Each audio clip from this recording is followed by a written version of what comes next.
Amén, muchas gracias. Buongiorno principessa o buongiorno principeso. ¿Se acuerdan de esa frase? Ese saludo nos hace recordar la película La vida es bella. Una película que a mí me gusta.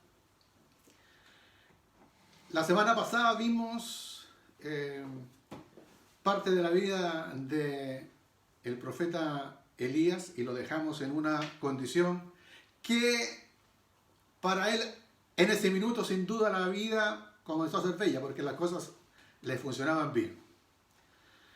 En esta película hay una escena donde el personaje principal con un médico que termina trabajando para el ejército nazi, ellos tenían una especie de encuentros y una especie de duelo con acertijos. Uno a otro se iba diciendo acertijos y el otro ocupaba días en poder resolverlo. Y en una de esas escenas, Guido, que es el personaje principal, le dice a este médico: si pronuncias mi nombre, desaparece. Ese fue el acertijo. Fue el que le dice, el médico le dice a Guido, y Guido se queda entonces pensando en ese acertijo. Más adelante, para aquellos que no lo recuerden esa escena o nunca la han visto, les contaré cuál es el resultado de ese acertijo. Si pronuncias mi nombre, desaparezco. Para Elías, la vida dejó de ser bella de un minuto a otro. En un segundo le cambió todo su panorama. Después de ver que su oración fue contestada por un fuego que enviara Dios, luego de ver cómo tras su oración vuelve la lluvia y cae un aguacero tremendo y termina una sequía de más de 3 años, de pronto se llenó de miedo, de temor, de pánico, porque amenazaron su vida. Y comenzó a sentir síntomas depresivos, miedo, querer huir, escapar, arrancar de esa situación.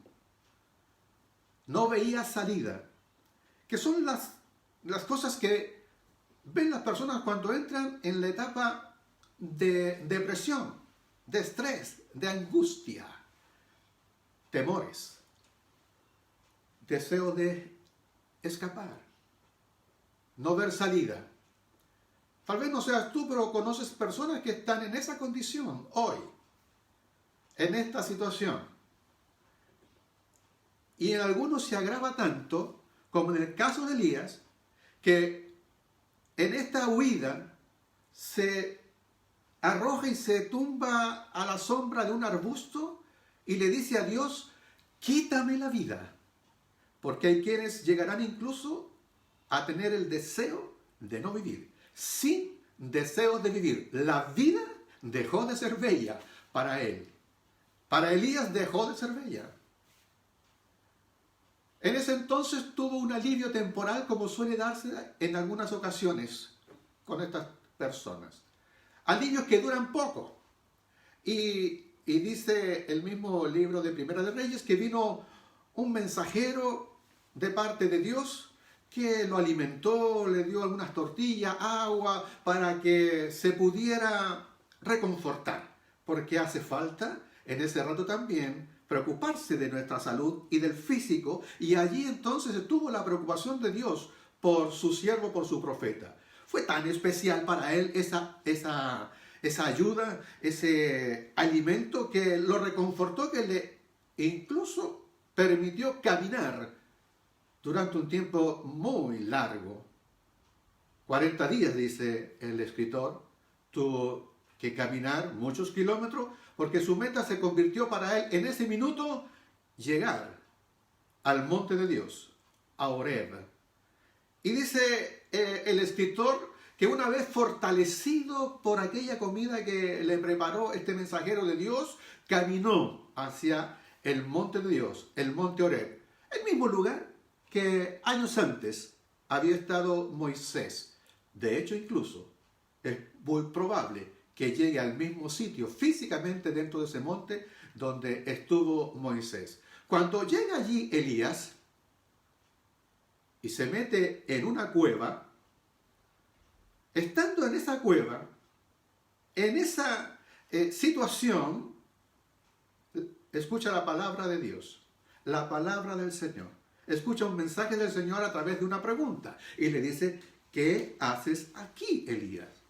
¿Qué estás haciendo en este lugar? Y entonces la respuesta de Elías es: Señor, Dios Todopoderoso, es que yo tengo mucho celo de ti, me consume mi celo, me consume mi amor por ti, ¿sabes? Porque resulta que todo el pueblo se ha descarriado, todos se han ido, han rechazado tu pacto, a tus profetas los han matado a todos, y solo yo, presta atención, y solo yo quedo vivo. Soy el único que está vivo. Soy el único que ha quedado con vida y ahora quieren matarme. Ahí está. Con las ventanas cerradas, todo cerrado, metido en el fondo de una cueva, quiere estar solo. Y ahora viene el tratamiento de Dios. Dios va a tratar con él, como tratará con todos aquellos que podamos estar quizás en esa misma situación, en esa misma circunstancia. Lo primero que Dios le dice es que se ponga en pie y que salga fuera. Ponte en pie y sal fuera de la caverna, sal fuera de esta cueva. Ponte en la entrada de la cueva y preséntate delante de mí. Esto es interesante. Dios, para tratar con él, nos pide que nos pongamos en pie y que salgamos de esa condición donde nosotros nos hemos encerrado, en esa condición de miedo, de querer huir, de no ver salida alguna e incluso a veces también ni siquiera tener deseos de vivir. Ponte en pie y párate en la entrada porque vamos a conversar. Hay que tener la actitud de poder ponerse en pie, y ya vemos dentro de algún instante qué significará para nosotros ponernos en pie y avanzar hacia la entrada de esta cueva, de esta caverna. Estando allí, parado frente en la entrada de la cueva, dice la historia relatada en el libro de Primera de Reyes que Elías sintió un viento, pero no cualquier viento, no una brisa, ni siquiera un ventarrón, un viento huracanado tan fuerte que aún era capaz de partir las piedras. Yo no sé, nunca he estado en algún tipo de fenómeno de la naturaleza que pueda presentarse con tal fiereza que aún rompa las peñas, que aún rompa las piedras de un monte, de una montaña.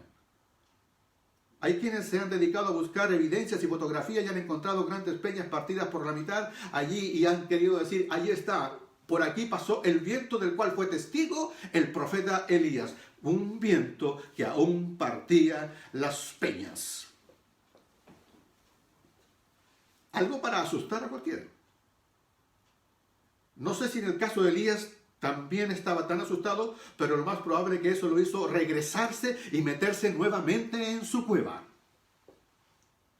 Dios le había dicho: sal porque voy a pasar por allí y enviaré algunos emisarios. Y el primero de ellos fue el viento. No sé con cuánto tiempo hubo la presencia de un emisario de otro, de un mensajero y de otro, provisto en la naturaleza. La cosa es que es relatado como que si pasaran enseguida una cosa detrás de otra. Después del viento que partía las peñas, dice el escritor que vino un terremoto. Nosotros en Chile estamos acostumbrados a estos movimientos telúricos. Y somos capaces, incluso charlábamos en la semana, de intentar incluso nosotros responder como un sismógrafo y somos capaces de decir: fue de 5,8, sea, decimos hasta las décimas. Un terremoto. Ahí está el viento, el terremoto. Pero hay una frase que dice el escritor que quiero que prestemos atención. Cuando vino el viento, que partía aún las peñas, Elías tuvo la impresión de que allí estaba Dios para conversar con él y por eso lo había sacado a la entrada. Pero cuando fue testigo del viento que partía las peñas, Elías descubrió algo y descubrió que en ese viento feroz no estaba Dios. Y la Biblia dice así, y en el viento no estaba Dios. Luego vino un terremoto fuertísimo, movió, cimbró toda esa montaña. Pero no estaba Dios en el terremoto. Luego del viento y del terremoto vino un fuego. Rayos seguramente. Y por tercera vez, la frase del escritor bíblico fue, y en el fuego no estaba Dios. Donde Elías esperaba encontrar a Dios, Dios no estaba.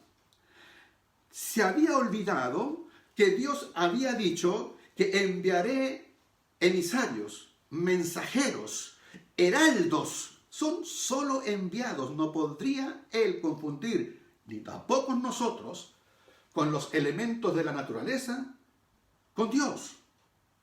Son los elementos que incluso en la cultura occidental, nuestra cultura, desde orígenes, desde los principios de nuestra cultura, han estado presentes estos elementos. Los 4 elementos de la naturaleza. Los filósofos presocráticos hablaron de ello. Esta idea incluso perduró a través de la Edad Media, a través del Renacimiento, influyó profundamente en la cultura y en el pensamiento europeo. Hoy nosotros lo conocemos como los estados de la materia. Según la ciencia moderna, la materia está en el estado líquido, el agua, en el estado sólido, la tierra, en el estado gaseoso, el aire, y también está el estado del fuego, el plasma. Elías había incursionado en los 4 elementos de la naturaleza. La semana pasada vimos cómo estuvo relacionado con el elemento agua. Hoy, fuera de la caverna, está experimentando el elemento tierra con el terremoto, el elemento aire con el viento que partió y también con el fuego. Los 4 elementos de la naturaleza. Los 4 estados de la naturaleza. Pero ahí no está Dios. Muchos hoy confundirán a Dios en medio de la naturaleza, pero Dios no estaba allí. ¿Cuándo encontró a Dios? ¿Cuándo tuvo esa relación con Dios? Dice el escritor que cuando ya pasó el viento, anteriormente el agua, 40 días atrás, pasó el viento, pasó el terremoto, pasó el fuego, viene un elemento nuevo, un elemento distinto, diferente. Aristóteles decía que pensaba él que las estrellas no podían estar formadas de los 4 elementos de la naturaleza que acabamos de ver. Él pensaba, dice, tiene que ser un elemento absolutamente distinto. Porque los elementos de la naturaleza son corruptibles. Y él pensó que las estrellas tienen que ser distintas, diferentes. Y él pensó en el elemento nombrado como el éter. Una cosa distinta. Se equivocó porque están hechos también del plasma. Y Elías se enfrenta a algo totalmente desconocido. Dice la Escritura que estando allí, después de haber pasado estos 4 elementos de la naturaleza, entonces vino un sonido apacible y delicado. Cuando percibió aquello, entonces tomó su manto y se cubrió su rostro. ¿Cuándo te cubres el rostro? Cuando no quieres ver y porque te da temor ver y presenciar y estar frente a aquello que está delante de ti. La palabra real es experimentó un corto sonido del silencio. Repito, experimentó un breve, corto sonido del silencio. El acertijo que le dijeran al personaje de La vida es bella precisamente se resuelve así. Si pronuncias mi nombre, desaparezco, porque si pronuncias el nombre del silencio, deja de ser el silencio. Sin embargo, no es ese el silencio al cual se enfrentó Elías. Se enfrentó a algo distinto, algo diferente, algo que está fuera de nuestra naturaleza. Escúchame, es algo que es distinto a los elementos de la naturaleza. Aquí ni siquiera hay nombre que mencionar, no hay forma de mencionar ni siquiera a Dios por su nombre porque no lo tiene. Tras el terremoto vino un fuego, pero el Señor tampoco estaba en el fuego. Y después del fuego vino un suave murmullo, un corto sonido del silencio. Cuando Elías lo oyó, se cubrió el rostro con el manto y saliendo se puso a la entrada de la cueva. Y entonces oyó la voz del Señor que le dijo: ¿qué haces aquí, Elías? ¿No te parece curioso que ellos ya tenían una conversación, había un diálogo entre Elías y Dios? Si ya estaban conversando, ¿cómo es que recién aparece el contacto de la presencia de Dios? Porque esto, escúchame bien, es más que oración. Es un contacto, es una relación. Es algo distinto a lo que pueda experimentar cualquier persona en medio de la naturaleza humana. Va más allá, porque es contacto con algo que no es natural. Va más allá de la experiencia sensorial nuestra. Y no hay forma de experimentar a Dios si Él no viene. Es Dios quien viene a Elías. Tú y yo oramos y podemos orar y es bueno orar y tenemos que orar siempre porque es la forma en que nos acercamos a Dios. Pero cuando Dios se acerca a ti, cuando Dios se acerca a mí, entonces estamos frente a algo sobrenatural. La presencia de Dios escapa a todo concepto humano y natural. Es sorprendente. Y yo te invito a eso. No lo podremos entender. Es lo que el doctor Otto, el profesor Otto dice, este es el numen, la presencia de Dios. Y para eso hay que ponerse en pie y salir fuera de la caverna, madurar en nuestra relación con Dios, salir de estas oscuridades para poder enfrentarnos a la misma presencia de Dios. Lo que sí va a ocurrir es que esto va a tener que ser necesariamente breve, un corto sonido del silencio, un corto sonido del silencio. Tu cuerpo, mi cuerpo no está preparado para la presencia de Dios, pero somos, dentro de todas nuestras limitaciones, dentro de todas nuestras incapacidades, tener la posibilidad de experimentar la presencia de Dios. Podemos. Y Elías, que era un hombre sujeto a nuestras mismas debilidades, lo tuvo que experimentar.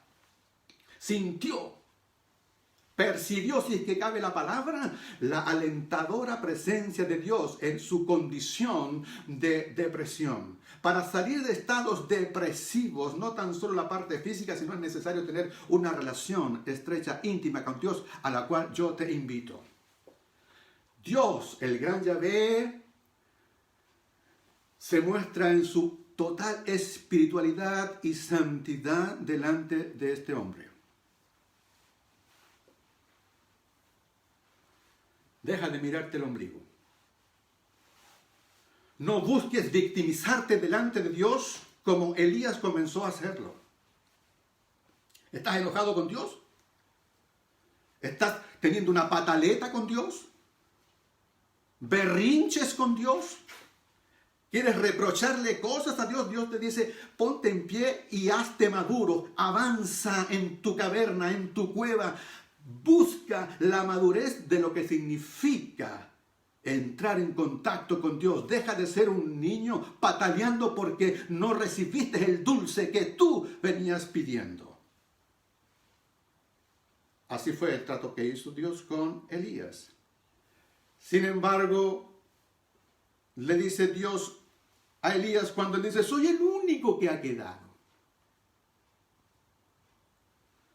Yo preservaré a 7,000 israelitas, le dice a Elías, que me seguirán adorando y no se han arrodillado ante los dioses paganos. No te creas el único. Hay quienes tienen la arrogancia de pensar de que Dios nos necesita. Dios no te necesita a ti. Eres tú, soy yo los que necesitamos a Dios. No te creas que Dios es quien te necesita. Nunca debemos pensar que somos los únicos fieles, los únicos que pasamos por esa condición, los únicos que somos los mejores, que no hay otro que sea como nosotros, que nosotros somos los únicos en entender las situaciones como son, como realmente ocurren. No, la obra es de Dios. Pastores, siervos, no crean que son ustedes los únicos que están allí. No, hay 7,000 más que sirven a Dios y tal vez mejor que tú y yo. Sin duda los hay. Él nunca se encuentra en una situación desesperada, Dios. No. Aunque nosotros huyamos, queramos arrancar y escaparnos del campo de batalla, reconozcamos la pregunta que terminó siendo en la relación con Dios, en esta presencia indescriptible, es ¿qué haces aquí? Seamos sinceros, seamos honestos. ¿Por qué estamos en esa condición? Porque tenemos miedo. O porque somos demasiado inmaduros. O porque simplemente somos egoístas, que queremos que todo el mundo se preocupe solo de nosotros y aún nos victimizamos delante de Dios. Respondamos con la verdad delante de Él. Elías recibió una confirmación sorprendente de la presencia de Dios en su vida. No estamos en este mundo simplemente para pasar sin poder percibir esta presencia de Dios. No es la naturaleza. No es Dios en medio de estas cosas. Es un Dios que está por fuera y por encima de estas cosas. Por ello la persona de Jesús para nosotros es tan grata, porque es Dios acercándose hacia nosotros y haciendo un Dios invisible, visible para nosotros. Su presencia está disponible para ti, pero debes salir de esa cueva y madurar en la relación con Dios y experimentar lo que no va a dar ninguna cosa natural en este mundo. Hablo de lo sobrenatural. La confirmación de Dios le vino a Elías a través de su presencia. No a través de las maravillas y clamores, ni del fuego, ni nada parafernálico, no. Sino por la profunda, sincera, genuina, real experiencia de la presencia del Espíritu Santo de Dios en su vida interior. Lo tocó como el corto sonido del silencio. Dios sabía lo que su siervo necesitaba en ese instante. Estaba desgastado. Pero Dios sabe exactamente lo que Elías y lo que tú necesitas en este tiempo. Dios le permitió llegar a la solución de su estado de desesperación en medio de esta relación que tuvo con Él.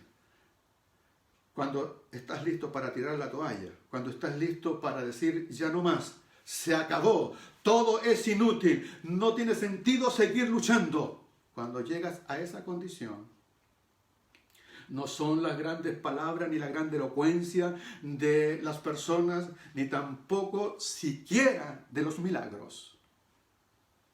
Es la experiencia con Él.